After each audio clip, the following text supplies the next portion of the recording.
Ahoj, moje meno je Jana Korkošová, pochádzam zo Spišskej Novej Vsi. Do Kanady som došla zhruba pred rokom s cieľom študovať angličtinu. Začala som študovať na ILAC-u General English. Počas tohto štúdia som sa dopočula, že ILAC vlastne otvára nový program Service Excellence. Veľmi ma to zaujalo už len z toho princípu, pretože som zákaznícky orientovaný typ človeka, takže bolo to pre mňa zaujímavé. Samozrejme, boli tam isté obavy, keďže ten level angličtiny, s tým som si nejako netrúfala. Ale prekonala som nejako tie obavy, samozrejme začala som štúdium s tým, že som sa pripravovala svedomito, hlavne s tou angličtinou.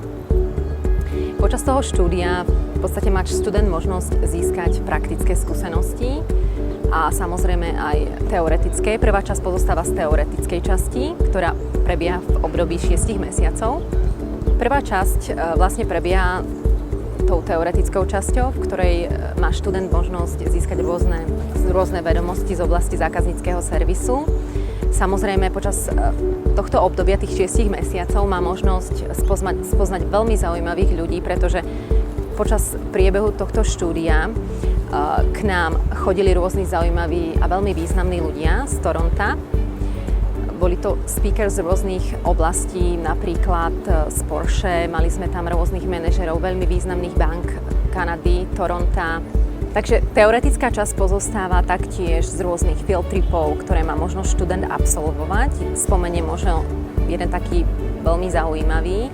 Bola to návšteva Distillery District, čo je vlastne veľmi zaujímavá časť Toronta, veľmi historická a taktiež obsahuje veľa krásnych reštaurácií. Taktiež samozrejme počas tohto štúdia študenti majú možnosť zúčastniť alebo tvoriť rôzne eventy, ako napríklad boat party. Praktická časť tohto programu pozostáva z pracovnej činnosti. Ja pracujem momentálne pre jeden veľmi pekný hotel v Toronte ako recepčná.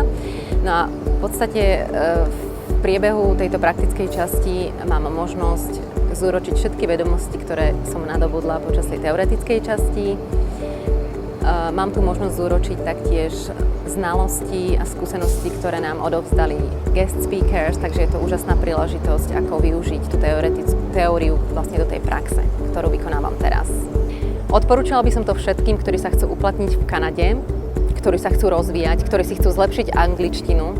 A hlavne chcem spomenúť, aby v podstate študentov neodradil ten horší level angličtiny, pretože práve počas tohto štúdia je možnosť zlepšiť angličtinu, úroveň angličtiny a samozrejme nadobudnúť aj skúsenosti, ktoré sú potrebné na tom kanadskom trhu práce.